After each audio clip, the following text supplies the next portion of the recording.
What's up, everyone? Welcome back to the Inside Scoop, where I sit down with your favorite TikTok streamers, Twitch streamers, YouTubers, maybe even some viewers. Today, my boy NickTheriault12. I'm sitting down with him. We're talking streaming. We're talking MLB 22, 23. What do we like? What do we not like?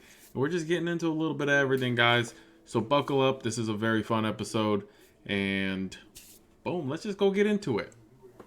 Tell me where I be. I'm inside me. I'm inside me. My man Nick Theriault. Am I pronouncing that right? You got it. Nick Theriault12. Welcome, man. What's up, dude? What's going on, man? I appreciate you inviting me to be on. You know, I love doing podcasts and stuff, so happy to be here, man. Tango put in a good word for you. He's like, he just wants to get his name out there everywhere he can. So I'm like, bet, let's get him on. You're exciting. There's some stuff I want to talk. I want to get your perspective on a couple things.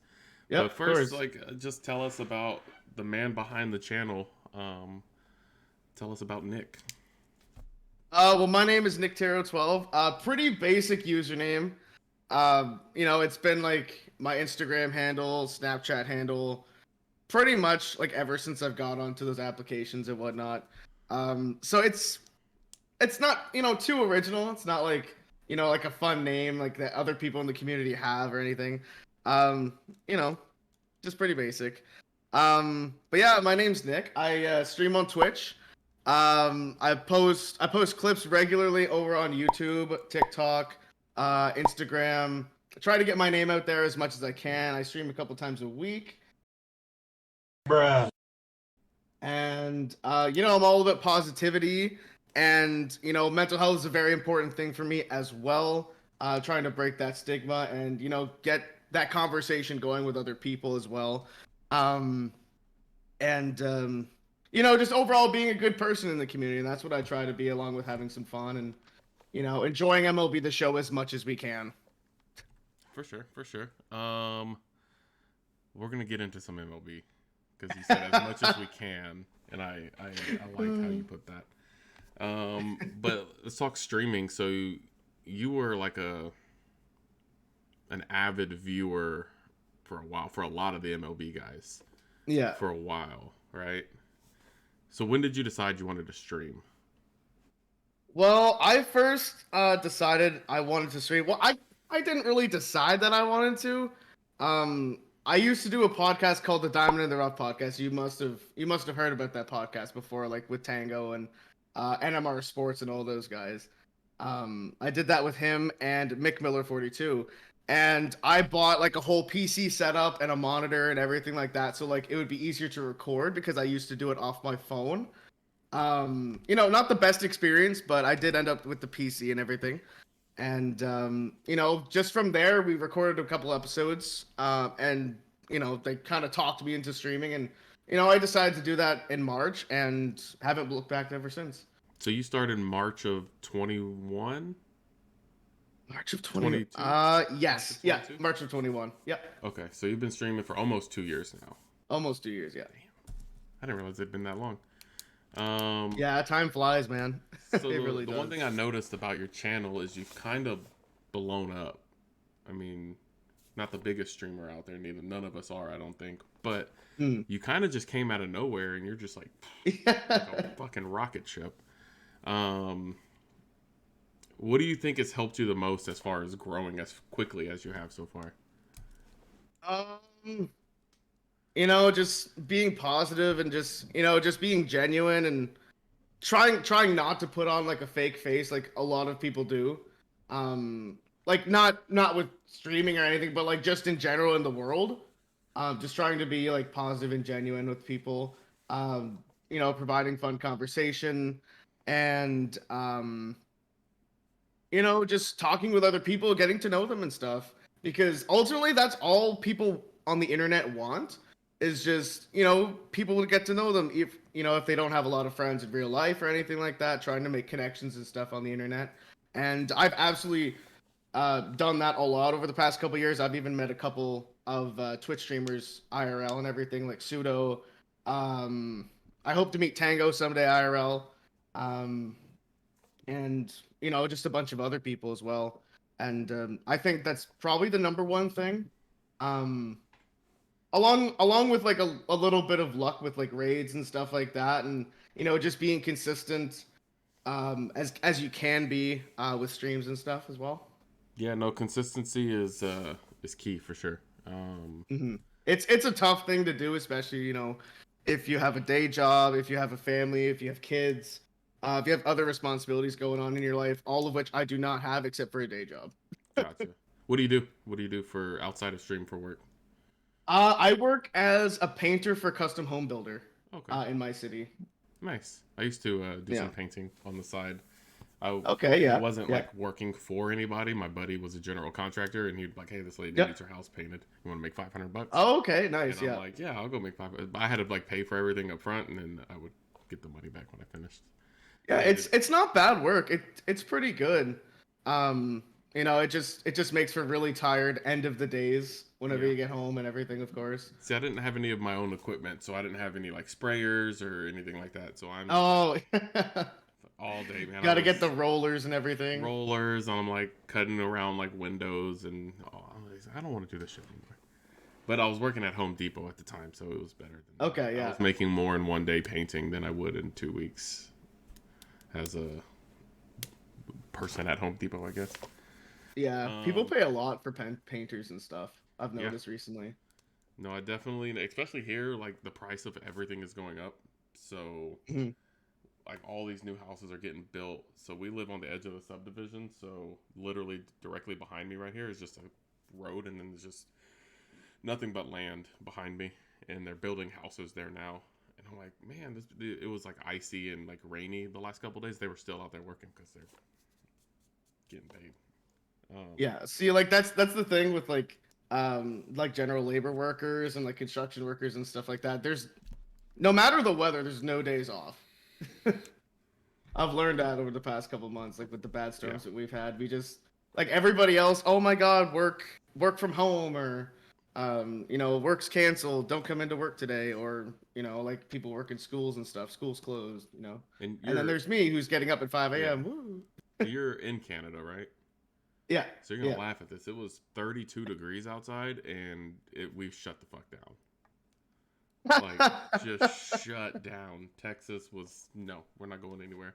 To be fair, it was like freezing ice for like 24 hours straight. Yeah. So it's just nothing but ice on everything, and we're not fucking prepared for that. So yeah. What would that be Celsius? You said 32 degrees 32 Fahrenheit? Fahrenheit, That would probably be -1 degrees Celsius, I yeah, think. which is probably just a Something normal like that. day for y'all. Like it Yeah, doesn't really like affect your between day. -1 and -5 is a normal day. It's -25 at the moment with wind, so God damn, that sounds terrible. the weather's pretty bad right now. Is it like snowing? So if I or- cut out, I apologize. Do y'all get a lot of snow? What part of Canada are you in? I'm on the east coast. It's in a province called New Brunswick. Complete opposite from Tango. He's on the Yeah, far he's west the coast of far Canada. side, yeah. Yeah. You close to like Toronto or?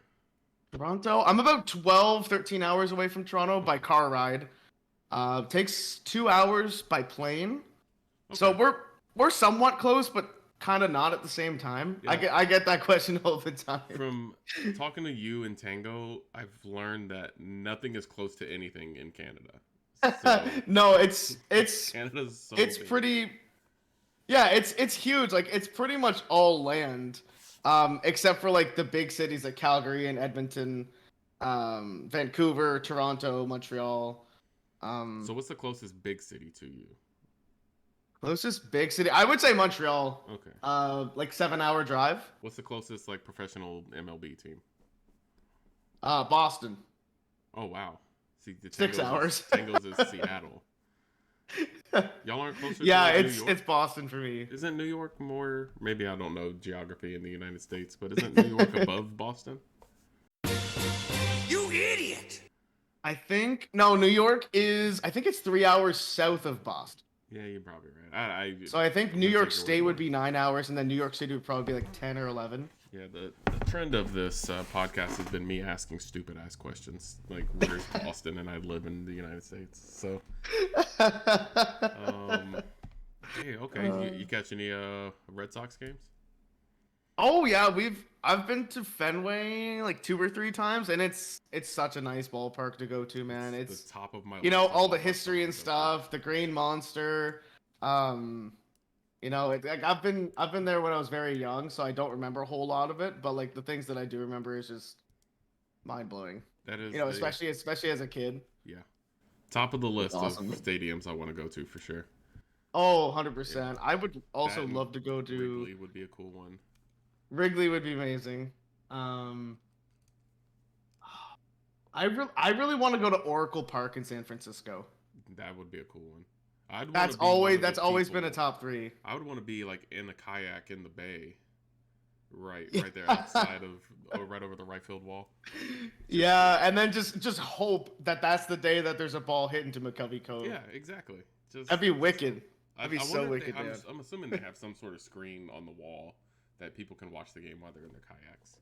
That would be really cool. If they're not doing that, San Francisco Yeah, gets shit together. if they're not doing it, they have to because I think that'd be an amazing idea. That would have to. Like, you're sitting there drinking beer in a kayak, watching fucking baseball. That would be awesome. Oh, 100%, man. No better life. Marketing idea right there. Yeah, so I guess let's just jump right into MLB. And we're gonna talk about it more later, but you and Tango have a podcast that's gonna be primarily focused on MLB. It's called the On Deck Circle, right? And there's a graphic ping, right there on the screen in post production. So I'm very, very excited to see that. But let's talk 22 first. We'll start there. What did you not like about 22? Besides the hitting engine, because everybody says like the hitting engine. Yeah, the number one thing for me is the hitting engine, but I will say they did fix this problem. As the year went on, but it was all the diving stuff. Do you remember at like I think it was like between like the beginning of May to like mid-July where diving with anybody in any position was just OP as hell. It was awful, and I think it only really applies to O'Neal Cruz at this point because anytime I dive with him, he just catches it. Yeah. Anybody else is just patched completely. I still see it with the CPU, and I think you're seeing less complaints because more people aren't playing against the CPU. But I stopped playing right after the All-Star break. So I went to whatever I was playing, Fortnite or Call of Duty, whatever I was playing at the time. So now I'm getting back on and I'm doing Conquest and I'm doing Showdowns and I'm doing all kinds of stuff. And dude, it's just diving play after dive. So the CPU is still cracked at diving. The CPU's still pretty broken. Yeah, they're fucking broken. But the hitting engine, I've seen some wild stuff, and I don't see them fixing it, to be honest with you. But we'll see. It's not terrible. I don't think it's as bad as people make it out to be. Sometimes. No, and Tango says the same things too, but I don't know. I think it could be better, even if they can't fix it. My number one thing is, as long as they like try to address it and try and fix it, like give some kind of effort, then that'll make me happy. Compared to them just not doing anything and saying that it's working as intended, like. That was another thing me and Clue talked about was they never addressed anything. So we had all these concerns or problems with the game, and they're like, nope, it is working as intended. And it's like, almost like the way he put it was we're being punished for complaining about the game. And it's like, in a way, kind of. It kind of feels like that. Why didn't I never looked at it until he mentioned it, and I'm like, you might be onto something. That's actually a really good thought because I remember at that time during MLB 22, like, the new game came out and everything, and I find that there wasn't as many freeze-offs this year compared to last year. Like, I think they fixed the servers a lot better. Although people were still complaining about it. So I want you to know that. I was in a freeze-off the other day. Luckily, he quit out. Yeah, there's still a little bit going around, but they're not as bad. Definitely not as bad as 2021. Yeah, definitely. No, last year was just the worst. What do you think of? I talked to Tango about it a little bit. Stadium Creator. What are your thoughts? Do we need it? Tango hates it. He thinks it's stupid. I'm kind of with Tango when it comes to that kind of thing. I do not like Stadium Creator at all. You could never catch me doing that on a stream or like even off stream, just building my own thing. If anything, I would get someone else to build it for me, and I would just give them like $5 or $10 or whatever. But I just think it's an enormous waste of space because they put so much manpower into that mode that they could have used it somewhere else, like in franchise or Road to the Show. Making the hitting better in MLB, just fixing a bunch of different things. Like we didn't really need Stadium Creator. I mean, it's cool to have, but at the same time, like they could have focused their energy on different stuff. And the fact that especially franchise for me, it's only on next gen systems, so you can't. Not everybody can even use it. So maybe hold off on Stadium Creator until the game is only on new gen systems. If we're not... I would have been down for that because then everybody can use it. Probably it would have been in a couple of years that everything would be next gen, so like it would have been like the perfect time to release it. Yeah. I just plus like the cheesiness playing online with it. I mean, it helps with like boosting stats and stuff like that, but it sucks it sucks playing in created stadiums online. I hate playing in especially like if it's Hogwarts, it's gonna be just Moonshot City. And then you have the prison too. Yeah. But then you that never know. Like some people just make their own, and they're like, okay, I don't know what altitude I'm playing at right now. This ball is either gonna go a mile or it's gonna be a perfect fly ball to the wall. So it's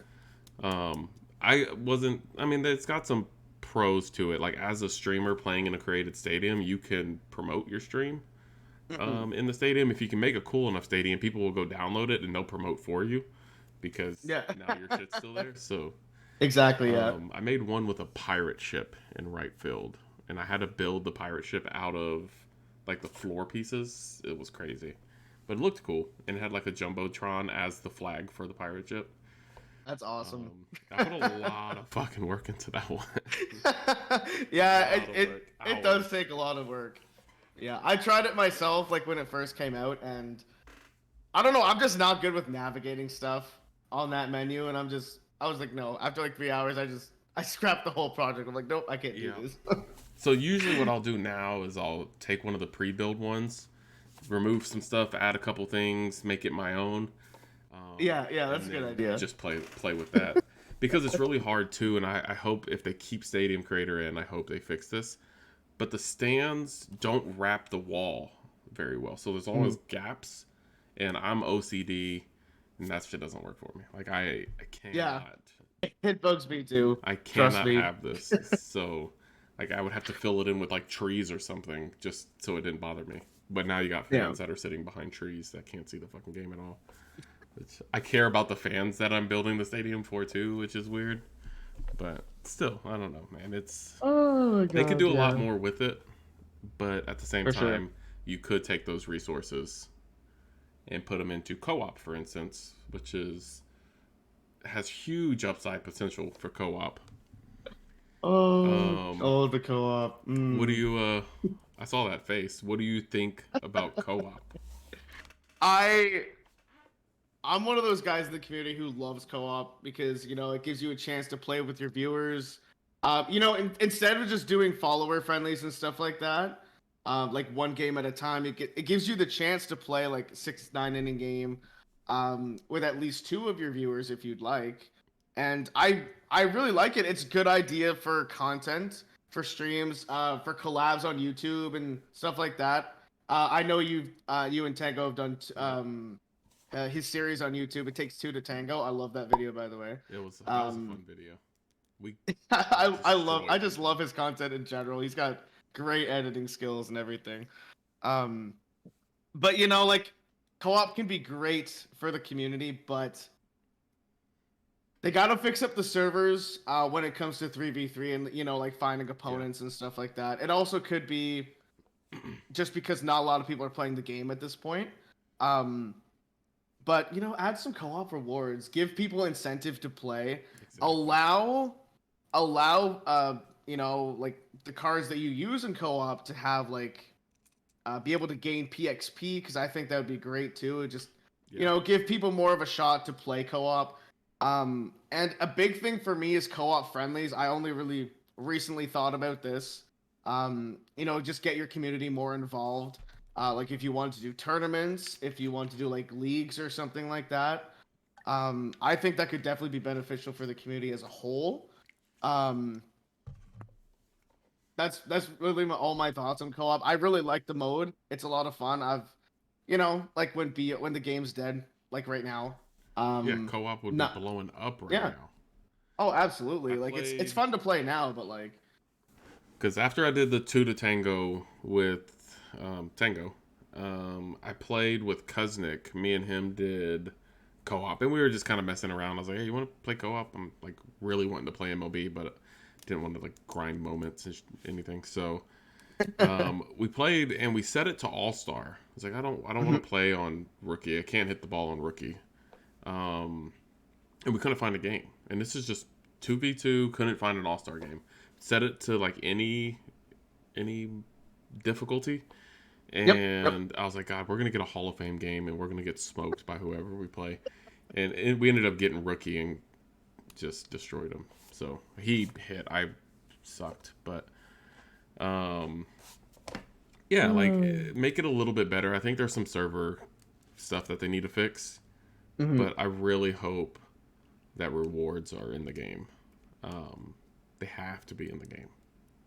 yeah. I think I obviously it would just like make more people play the mode instead of just like just I mean, yeah, people play for fun, but at the same time, a lot of people in the community, like at least 75-80%, want to play the game to earn something. Yeah, It's kind of like the whole mini seasons ordeal as well. Like they can take. they did the rewards like 3 different times. I like mini seasons at all, but there's definitely a better way that you could do it. Yeah, more rewards, more different rewards. Change it up a little bit. I don't want to play the same Yeah. people. Yeah, it's the same stuff every time, which is why I only did it twice. Yeah, I think I probably did it 5 times if I were to guess.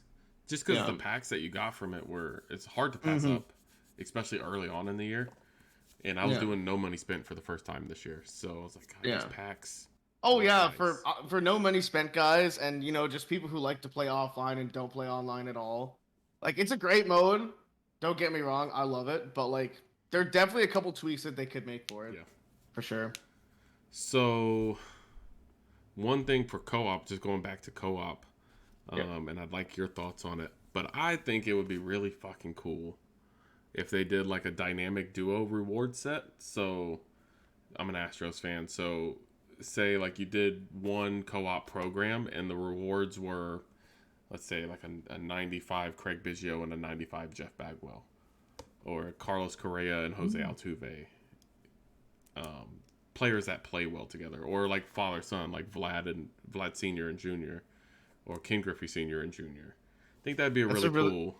That's a really good idea. I like that a lot. I'm gonna keep saying it on every single episode of the podcast until SDS acknowledges it and takes my idea. You don't even have to pay me for it. Just take the idea and put it in the game. So, Dude, I really really like that idea because it just opens the door for like a bunch of different stuff that you could do. And I think like have like some kind of program with it, kind of like what they did with events in BR recently, like last year. They added like the BR program and stuff like that, and not just going flawless to get the packs and everything. And I think that'd be a great idea. what are your thoughts on them changing the program up like that to where you don't actually have to go flawless to get the reward? I like it because I get cards that I'm not able to have. Okay. Actually, I think it's a great thing because I can't go flawless, so I like getting to the 100 points and just stopping after that. And people still play BR all the time to try to go flawless and everything like that. So I think it's a win-win. I think a lot of people like the BR program and how it's structured and everything. Like they've adjusted like a bunch of like the attributes that you need to get with certain cards or series like that over the past couple years. And I think they should keep doing that moving forward, and I think it's perfect. Yeah, I think what I would like to see, because I think you get right now, if you do go flawless, you actually get the banner that says like 12-0, but you don't get that if you finish the program. Like if you just go through the program and you don't actually go flawless, I don't think you get the banner. No, you don't. If you, I would like to see I more. don't think Like so. if I do go flawless, which I'm in the same boat as you, we're not going flawless. But if I do go 12-0 in BR, I want a reward more than just a banner because no one gives a shit about the banner. Most people are just rocking the banner for their favorite team, anyways. They're not. I mean, Yeah, I guess if I had a exactly. flawless one, I would rock it. But If I had a World Series one, I would do it too. But you and know, that used to be a thing that would like fuck this guy's a World Series player. Like I lost. Like I immediately took myself out of the game because I knew like I wasn't gonna beat this guy. yeah. And then he turned around and destroyed me because my head wasn't in the game anymore. Mm-hmm. So I just maybe like if you do go flawless, you get a choice pack like or an extra boss pack or whatever. Maybe a boss pack's a little OP, but If they could do like a boss, if they could line up the BR program with like featured programs and stuff, I think. Oh, excuse me. I think that would be great because, like not everybody's going to be able to get all the bosses from that pack. So like I think it would just give people extra reason to play the BR program. yeah. If they did, finish the program and earn an extra boss pack for that program, I think that'd be awesome. Yeah, something to be like more rewarding for those who are actually good at the game.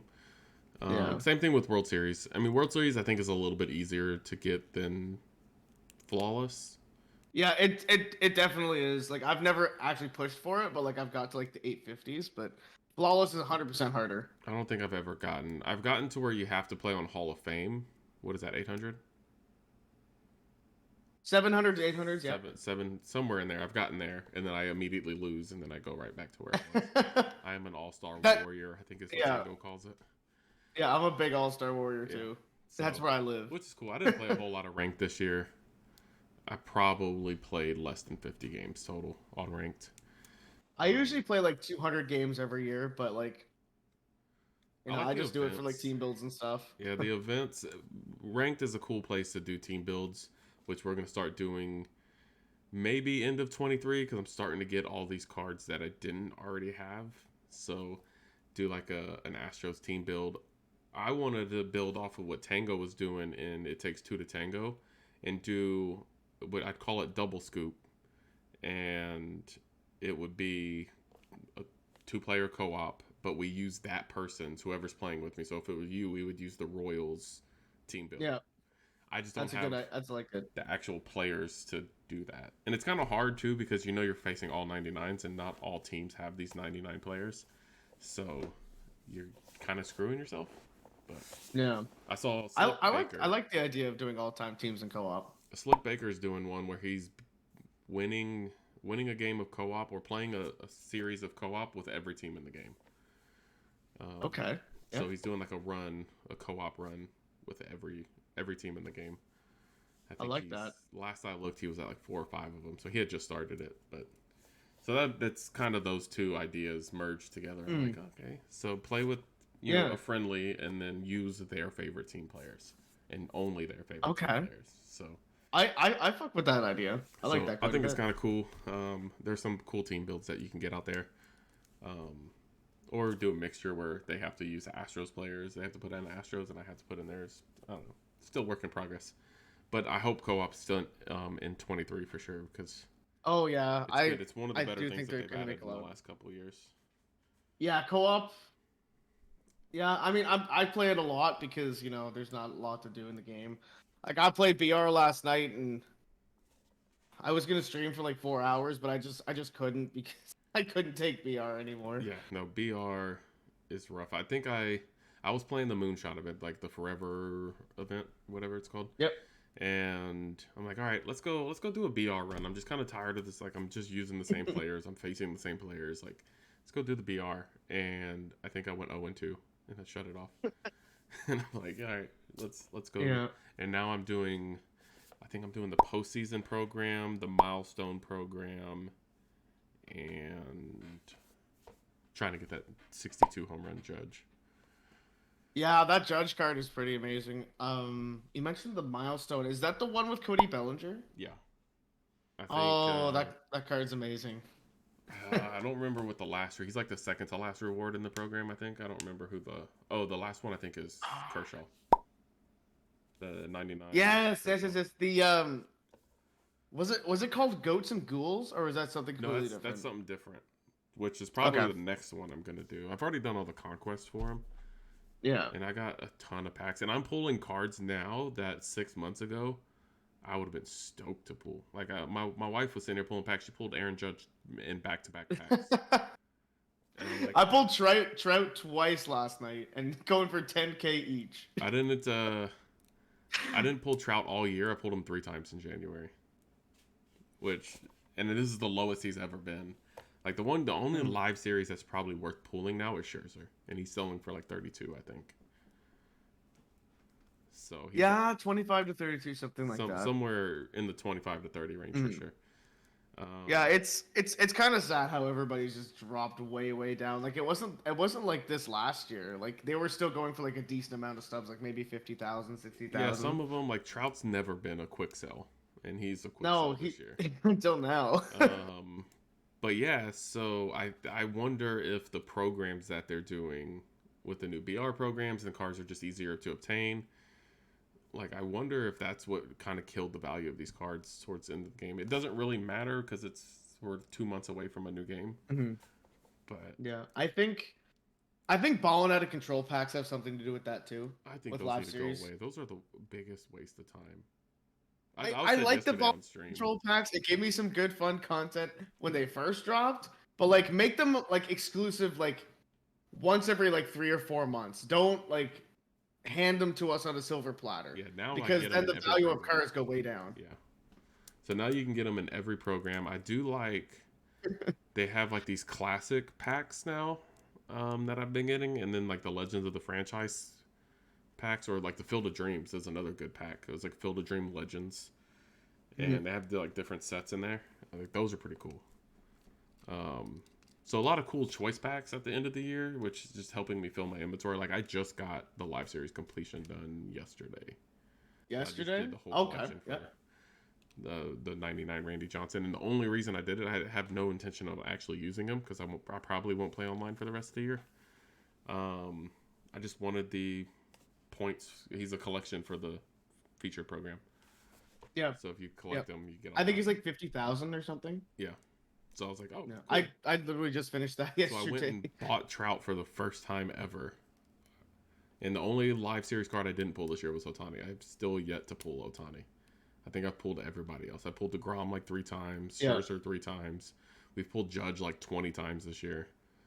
The packs are a lot juicier. I will say that. Yeah, no, the packs are really good. I don't know. I like packs. A lot of people don't like opening packs, but I love it. I love packs. I just like watching the animations. Like, Mhm.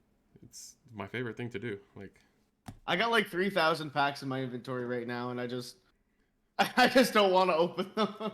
it takes. I keep so buying long 50 to bundles, open. but Yeah, you just buy 50 bundles just for the chase pack though. That's all anybody's yeah, buying. yeah. And That's why I haven't opened anything else. Finally pulled the Corbin Burns out of the chase pack. Oh, that's a nice pull to get. So every Wing Wednesday that I play Tango in, I would open like 350s just to try to get chase packs to get Corbin Burns, and I pulled him like the following Thursday. I was like, damn it. That's awesome.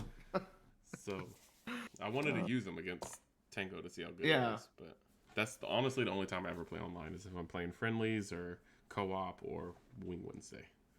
Yeah, that's fair. I really do enjoy doing the Wing Wednesday. It's always a lot of fun. So let's talk 23. What do you think about Jazz on the 23. cover? I love him personally. I mean, I know a lot of people don't like it because, you know, he hasn't really like established himself as like one of the big time players in the MLB. But he's fun. He's electric on the field. He's got that swag about him, I guess. I hate using that word, but it's true. He's like really fun to watch and everything, and I do think he's going to be a future star in this game. And he works with SDS and everything, and he actively plays MLB The Show quite a bit. So I think I understand where they're coming from with him on the cover, but I also could have seen J-Rod Yeah. or like Judge again possibly. I also think J-Ram deserves to be a cover as well sometime soon. Um, but I think it's great. I think it's great. The cover looks beautiful too. Yeah. Clue made a good point that I think it's a little early for Judge to be on the cover. But for like we had Otani on the cover this year, and there was like that language barrier, and so they don't really connect with the community very often or very much. And Jazz is someone who is in people's stream. He's playing Shelfie on stream. Like he's actively in our community as like content creators for MLB. So I think that's Yeah. really cool. I think he was a really cool choice for it.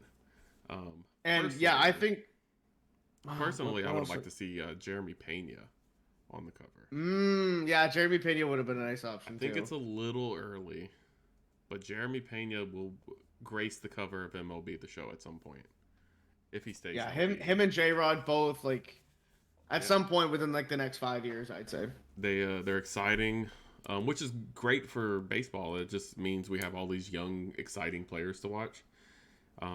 Hopefully, it gets more fans of baseball because as a baseball fan, primarily the only sport I watch is baseball. A lot of people are like, "How can you watch baseball? It's so boring. Like this is 3 hours of just nothing." And I'm like, "It's not like you have to understand like pitching battles and like how like I don't know just how things work and it's not all about the home runs and stuff." I saw a post on Facebook. It was yesterday or the day before, saying that baseball's boring. There's no way it's gonna grow or anything like that. And I'm like, I shared it and everything. I'm like, it's not boring. Like it's all. I mean, yes, it's physical. Not as physical as like football or something like that, but like it's physical where you have to have like the athleticism to like run and catch a baseball. Yeah. Be able to play behind the mound and be a catcher for 3 hours and just not bust your knees. Yeah. It takes a lot more athleticism than people think. It's a mind game. It's strategy. A lot of strategy involved for sure. Yeah, for sure. I mean, and just the fact that a bat at its thickest point is what 4 inches maybe. And a baseball is this big. Mm-hmm. So you're hitting this ball with this bat, and just having the hand-eye coordination, and the ball could be breaking away from you. It's also going 100 miles an hour. Like Hardest thing to do in sports is hit 100-mile-per-hour fastball. exactly, it's one of the hardest things to do. I actually saw a really interesting video on TikTok. It was they got a cricket player, and they got a I don't know if he was a pro or college baseball player, and they matched them up to see if the baseball player could hit a cricket ball and the cricket player could hit a baseball, like switch sports. And so the cricket player couldn't hit the baseball. I think he fouled a couple of them off. And these are 86, maybe high 80s fastballs, and he couldn't hit them. And this baseball player gets the cricket club, and he's just fucking like, I mean, these would have been 400-foot home runs. And Just mashing. just mashing the baseball, and I'm like, yeah. See, it's a different type of athleticism, but it's there. Yeah, of course. It's not like a whole lot of strength involved. Like you don't have to be a strong All dude to hit mechanics. home runs. It's all in like your whole body. Use your whole body to hit the baseball. You don't just use your arms. So, Exactly. Yeah, 100%. baseball is athletic, and I think these young guys bring some excitement to the game. Kind of went a little off topic. Bring it back to get more people into the sport. Yeah, and then to like get them to dive deep into like the mechanics and all Yeah. that kind of stuff. Yeah. So I think if we can get more people to the sport, and I mean you can kind of just see it how MLB. I get it; it's just a video game, but MLB streamers have blown up. Like there's so many people streaming the game now. When I first got to the community, there was like the main guys I would watch, like NMR Sports, Tango, Two Strike. Like I would watch like maybe 3 people Yeah, every couple nights or whatever. And now there's like 20 to 30 people that I'll have tabbed up every night because there's so many streamers and like so many people that like I talk to and like I like to get to know and everything like that. It's tough to keep up now. yeah. There's so many the people. community has grown, which is great for us. There's just more people we can connect with, and that's kind of why I wanted to start the podcast. Is I got all these new people, And I've been watching you pretty much since you started streaming. I'm like a master lurker, so you'll never know. Oh, me too.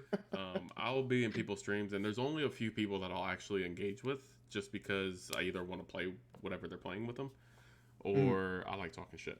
So, like, I'll hop in like Kuznik's stream, and I'll just be like, "What's up, Pussy? Like, what are you fucking?" We'll just talk shit to each other, and he comes into my stream and he does it, and it pisses me off. So I want to time him out so bad, but I don't want to be rude. So yeah, I like talking shit, and then I think for February I'm gonna do this thing where I raid a new person every day that I stream. So if I do a stream, I'm raiding someone I've never raided before. Usually I try to find people with the lowest amount of viewers. So if you have one viewer in your stream and you have a webcam, I'm probably gonna raid you. And It's a good feeling, man. Like helping people out and stuff because yeah. you know, like we'd be in the same position and stuff. Yeah, we were all there. We were all trying to grow. Yeah. I was pretty lucky, and I've talked about it before. But I got rated by Truman Nation, and that's what got me affiliate. So I'm not giving like big 70 people raids, but if I can get you with 5 to 10, you have that one and viewer, anything helps, man. Anything helps. And I know. Go ahead. Oh, I know. Like, regardless, every streamer that I've talked to, like, they'll appreciate any raid because it's the thought, like, that someone wants to come to your channel and bring like their viewers over. You know what I mean? Yeah. Just thinking about somebody like enough to be like, oh, I'm gonna give you my viewers. Of course. I rated someone after you rated me last night. I rated somebody, and they thanked me like 3 times. And I've rated this person before. This isn't anybody new. And I was like, you already said that. And he was like, yeah, no, it just means a lot. And I'm like, cool. He's actually one of the MLB guys. His name is Not the Closer. Super cool dude. But yeah, I think for the rest of the month we'll do just rate someone new, because it's always nice. Even if I rate them with like 2 people, 3 people, they're like, oh my god, thank you so much, and that feeling is warm. Oh, it's amazing, and just helping people get to affiliate too. Like there's a couple people that come over to my stream and everything. Like they've talked about like streaming and stuff, and I told them over the couple months just fire up and do it, and I'll be there and I'll just hang out and stuff like that, whatever. And I think we've helped people, at least 3 or 4 people get affiliate recently, which is awesome. Yeah, I think I got amazing. about 3 or 4 as well. One of them, hopefully a guest on the podcast soon. I haven't even reached out to him. I probably should. His name is Origin Evil. He's a variety streamer. But I saw him on TikTok, and he was just grinding out like, hey guys, I'm going live. And I went through and looked at his TikToks, and he would post on TikTok every day, hey, I'm going live. Now his wife is basically a social media manager, and she posts everything for him, and they do like TikToks while he's streaming and stuff like that, which is really cool. And he engages with his community more than anybody I've ever seen, I think. That's awesome. Super cool dude, but we helped him get affiliate, and he just kind of blew up. And I'm like, why? You didn't need my help. Like, so see, that's why I think other platforms are so important, because TikTok is, like you can grow and stuff. Yeah, TikTok is huge. Like, that's my biggest thing I tell people is, if you're gonna, you don't even have to stream on TikTok, but definitely post clips on TikTok. I just use this thing called cross clip, where you copy your URL for your clip and it turns it into the TikTok with your webcam on top and the video on bottom, and then I just upload it, or you share it from there to TikTok, and then you just do the editing in TikTok. The only one I didn't do that with was that one I sent you where I called the home run. Crazy story. I can't remember who was batting, but I was like, all right, this is going to be 420 feet. Or I said 4. This is going to be 427 feet. It was a 428-foot home run. I was like, God, I did it again. So Tango's like, Scoops, I did it again. And I'm like, all right, I got the TikTok idea. Now I just got to go put it on TikTok. Yeah. So that was really cool. So I'm like calling home runs now, which is weird. So I've stopped doing it because I know I'm not going to be right every time. So I've seen a lot of people do that on TikTok. I've gotten 2 right so far. So I'm going to quit while I'm ahead. It's great. What do you want to see in 23 though? Like, game modes, changes, removals of anything? I would say, like the co-op rewards and stuff like that. Definitely fix that. Yeah. Or add it, I should say, not fix it. Add co-op friendlies because it just makes like tournaments and leagues and stuff that much more easy to do. Um, Mini seasons. I mean, even if it's kind of a crap reward, like give us something. Give us something Yeah. at the end of the mini seasons reward. But the World Series program, I like it. Because you get the World Series pack without like actually making World Series. Like just do the innings grind. I've done it once before. It was for the perfect game, Randy Johnson, and I almost lost my mind. Dead serious. Um, Is that Randy Johnson better than the Live Series collection, the Signature Series? yes, Okay. yes. He has like 10 more points than with his hits per nine. I can't remember the stats exactly, but I do know that he is a little bit better. I mean, I just wanted it just to say that I had it. Yeah. Um, I can feel so that. just for the content and whatnot, but yeah, like the World Series program is fine. The BR program is good. Um, Game modes wide, the only thing that I would say is that for events, please do not give us rewind packs in April again because for me, whenever I do live series collections, I depend on event rewards cards to be a whole lot of money on the market, and I'll sell those cards and take those stubs and finish off live series collections. That's how we've done it the Yeah. past couple of years. So please don't give us rewind packs. If you're watching this, SDS, please just stop. Don't do it until August, maybe. I think that'd be the perfect time to do it because I do like the idea of getting like every 5 wins in events, you get like an expensive card, and then you can do whatever you want with it. But give me time.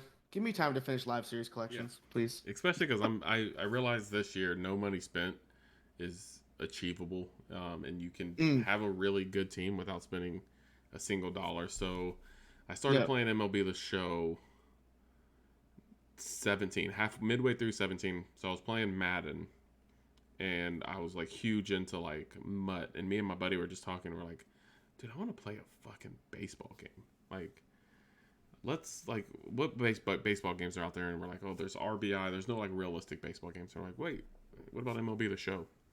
So we traded in our Xboxes for PlayStations, just so we could play the game, and immediately fell in love with the game. And since 18, I've spent minimum $500 a year on stubs. The most, I think in 20, I spent over $1,000 just in stubs. It's a bad addiction to have. And I didn't even like, I wasn't even good. Like I didn't have good cards. Like I don't think I finished the Live Series collection. I think that was the year with the Immortal grind, if I'm not mistaken. Yeah, I think 18 was, but I never played till 20. So, like I didn't finish any of that. I spent all this money for nothing. Essentially, is kind of what I'm getting at. So I'm like, nope, no more. Last year we were. Well, I guess when MLB 22 came out, we had just bought our house, so we were like, all right, it's a little bit more expensive to live, so let's not spend $1,000 a year on MLB. So I was like, all right, no money spent, and I did it ever since. So I like it. MLB is definitely a game where you do not have to pay to win. I don't think 2K can say the same thing. I don't really play 2K. But same with Madden. when I Madden 2 and NHL. I bought 2K, and I was like, how do I get my creative player like good enough to like play in the like playground or whatever the thing was called? And they're like, oh, you got to spend $50 on this pack. Like spend $50 on this pack, and then you'll get all these points for your player. And I'm like, I'm not doing that. So I immediately stopped playing 2K and went right back to MLB. So I think with 23, they have some potential. I would like to see some changes to the hitting engine. Somebody made a good point in my chat yesterday, where they can't really do anything with the hitting engine until the game is not on old and new generation. So it's got to be A big just problem. on next gen consoles, and then they can adjust the hitting engine, because you have to be able to, or even while the game is on Switch, because anything they do for like us on the PlayStation 5 or Xbox X, it has to be able to be ported to the Switch. Otherwise, we're just gonna. I mean, we kind of already do have a big advantage against the Switch, but I Yeah, was like, that's a good point. that's Like, I didn't think about that. that's the big issue with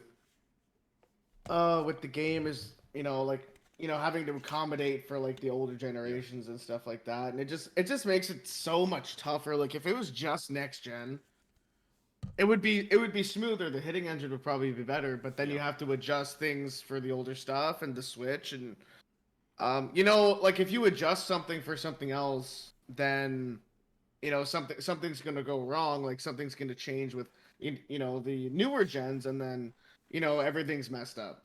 yeah. So So I don't know. I don't know when they're going to take it off of the old gen systems. I don't see I that think it's being soon. next.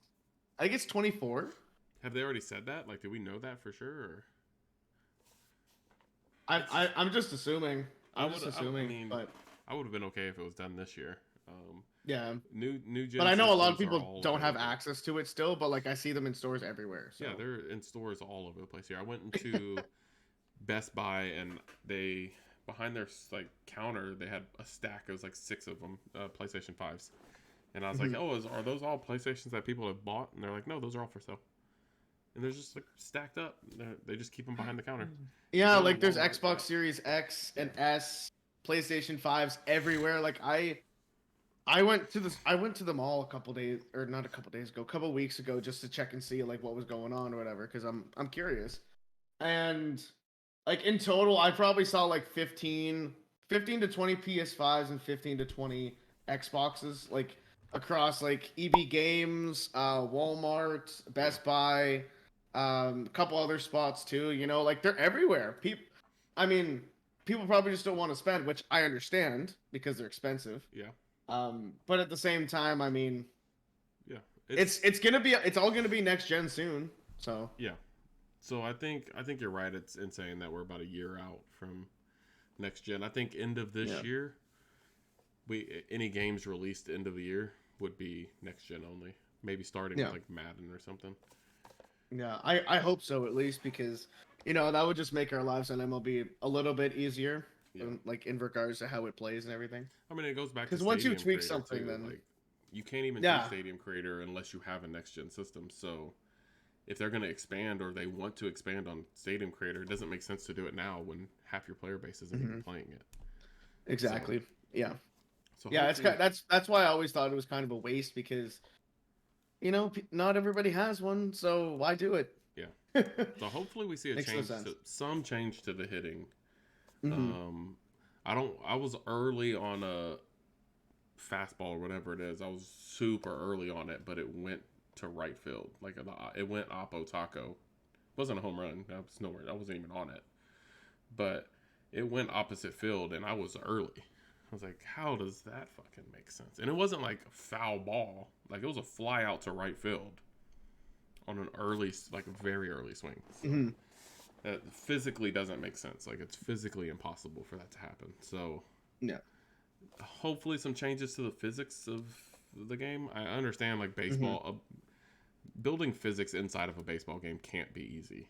Like, there's so No. much that you have to think about, and then on top of that, y'all are basically mirroring the demeanor of these players. Like, pitchers look like they really pitch, and people move like they really move in real life. So there's a lot of moving parts to it. So I don't want to give them SDS too hard of a thing, but Yeah. it can't be easy what they're doing. No, I mean, I give them all the credit in the world for like what they're doing for the community and stuff. Like the content has been amazing. They're trying their hardest, but just acknowledge that they're trying to fix the hitting system, Exactly. and that's all Even we if they care about. say, I can't fix this and here's why. Cool. At least we know that you're acknowledged what we're saying. Hmm. Yeah, and I mean, I'd be even happier if they said, "Oh, we won't be able to fix this, because when we try to fix something, it tweaks something else, and then we have to fix that tweak, and then just like the domino effect, kind of like everything gets messed up. Exactly. And then just be like, we're not gonna be able to fix this until everything's on next gen. That would make me even happier. Yeah, I mean, just give us something. Don't tell us the game is working as intended. Or that it's just baseball. Yeah. If this is how you intend the game to work, then why are we playing it? Exactly. Like, I know a lot of people who are not buying the game this year. Just not going to bother. I'm not buying the game. I'm definitely buying. I'm very excited for this year. Me too. One of the reasons I'm excited, I'm not as excited as other players, and I wonder if maybe I'm not a big enough baseball fan to be excited, but Jeter on the collector editions cover is a huge deal. Like, he hasn't been in the game since, I couldn't tell you the last time Jeter was in the game. Well before Diamond Dynasty. This will be his first time in Diamond Dynasty. Super exciting. How do you feel about Jeter on the cover? I was going to say this earlier when we talked about Jazz on the cover, but I kind of wanted to hold off because I had a feeling you're going to ask me this question. But I love Jeter on the cover of the collector's edition and everything. It's going to draw in newer fans, or not newer fans, but older fans, I guess. That's why I like the Jazz and Jeter thing, because Jazz is going to bring in younger fans to play the game and everything like that. Plus, he's connected to SDS and everything. And Derek Jeter is a Yankees legend. He's very well known in the MLB community, not just MLB the show, but MLB and everything like that. So that's also going to draw people in from the people who didn't like Jazz on the cover. So it's going to kind of like cancel it out to have a happy medium. So I really like that they have Jeter on the cover. Point. Yeah. I didn't think about that. Yeah. So it kind of cancels it out, because there's a lot of people, whenever I first streamed when Jazz was on the cover, there was a lot of people that are saying that they don't like it. And then whenever Jeter was on the cover, they're just like, oh my God, I love that. I love the collector's edition and everything like that. So from a marketing standpoint, I understand. Like, they're both very marketable players to like different generations. Yeah. It's like almost like a passing of the torch. Like, his, one of the probably one of the most known baseball players of all time to someone that not a lot of people even know. Like 2 years ago or a year ago, I didn't even know who Jazz Chisholm was. But I always heard people talking about him, like, oh, Jazz is the GOAT and all this, definitely boosting him up a little bit more than he should be. But, Jazz is not the greatest. He's not even the greatest player at his position, but he's an exciting player to watch. And then Jeter, who doesn't know who Jeter is? And there's Yankee fans. I mean, and even if you're not a baseball fan, you know who Derek Jeter is, Babe Ruth, that kind. Just really the Yankees franchise in general. I think Yankees probably have the biggest fan base of almost any team, if I were to guess. I'm assuming you mean like the 4 major North American sports. Just out of baseball in general. Definitely baseball in general. I think they're probably up there with the top 4 sports in North America too. Yeah, because everybody knows the New York Yankees, even if you're not from an area that's prominent in baseball. Exactly. So I think it's really cool that Jeter's on the cover. I also like how they revealed the cover, because they told us it's going to be on the 2nd. Y'all are going to find out on the 2nd. And it was like midnight on the 2nd on Jimmy Fallon, which, crossing brands with the talk show, gets the game out there more, builds the community, gets more eyes on I thought that was great. I thought that marketing was standpoint, it's amazing. Yeah. So because I think they said that they were going to release it the next day in like the afternoon or something. Yeah. If MLB does anything, it's market their game well. They have a great marketing team. So I'm super excited. I'm almost never excited for MLB. I'm like, MLB. I'm sure I'll buy it and I'll play it, whatever. I'm actually excited to play this game. Me too. Pre-order at the time of recording this. Pre-order drops in 2 days. This won't on the come 6th. out till 5 days after pre-order, so you can pre-order it now. I'll put a link down below, I guess. I don't know. Cool. So you're a Royals fan, right? Yes, couple questions. One, are you a Chiefs fan too? Are you a Kansas City Chiefs fan? I always thought you were for Kansas City, by the way. No, I'm not from Kansas City, for those of you guys listening, and I am He's not from far Kansas from City. Kansas City. But I am a huge Royals fan. The Chiefs fandom kind of comes from KC as well because I'm not super big into football, but when I do watch football, I will watch the Chiefs. But like I said, not huge into it. Baseball's 100% my main sport. But I Where pretty much does just cheer for them just because they're in Kansas City along with the Royals. And people call me bandwagon for that, and I'll be like, okay, call me bandwagon, but I'm the most casual Chiefs fan of all time. yeah? Where does being a Royals fan come from? Like why the Um, Royals? well, I mentioned earlier that I used to be a Red Sox fan. Um, so whenever I was a kid, I'd always watch the Red Sox on TV with my grandfather. And they were playing the Red Sox one day in like 2007, 2008. I can't really remember exactly what year it was. Um, and then Zach Greinke was on the mound, and immediately fell in love with that guy. And I started watching the Royals because of Zach Greinke, and following his career and everything. Kind of like the opposite of bandwagoning because they were a trash franchise at the time until 2014. Yeah. I didn't really know what I was getting myself into jumping from the Red Sox to the Royals because I was a kid and everything. I didn't know what was going on. So that's pretty much where it comes from, just because of Zach Greinke. And yes, I'm very excited that he's back for one more year. Yeah. No, I was excited to have him on the Astros for the couple years that we had him. Yeah, he's a character. So he's fun to watch. He came Yeah. to the Astros after his prime, but I think he still got something in him. Oh yeah, I think he's close to 3,000 strikeouts right now. Okay. He's close to like 250 career wins, so I think he is going to be a Hall of Famer, 100%. Okay, so we might get a new milestone Zach Greinke card. Okay. Yeah, like let it. me check. Let me check the numbers on him really quick. I like that. Zach Greinke. He is. Oh, he'd probably have to play like 3 more years to get the wins. He's at 223. But he probably is going to get the strikeouts. He is 118 Ks away from 3,000. Okay. So maybe we get a late MLB season Zach Greinke milestone. I definitely think so, for sure. That'll be big. He had 101 strikeouts last. Wait, no, he had 157 Last Wait, year? no, that's wrong too.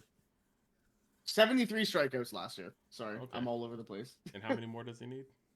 118. Okay. That's I think it's doable. It's doable. Yeah.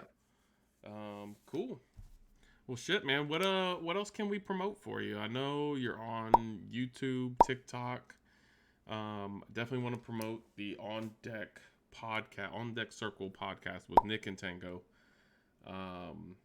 When are y'all? I've seen a couple posts on TikTok for it, but when are y'all first episode? When are y'all getting it out there? Tango's in Saskatoon for the week. So I'm not sure when the first episode's going to be. I'm assuming it's going to be when we get the Legend trailer. I would love for that to be the case. But we're also going to be doing an introductory episode as well, just get to know us and everything like that for the new people. And just go from there. But I do think we'll probably start when he gets back. We have released TikToks and shorts and stuff. But I'm ready to get into it because I love doing the whole podcast and stuff. I enjoy this. I was on Mook Dog's podcast, if you know who he is, a couple months ago as well.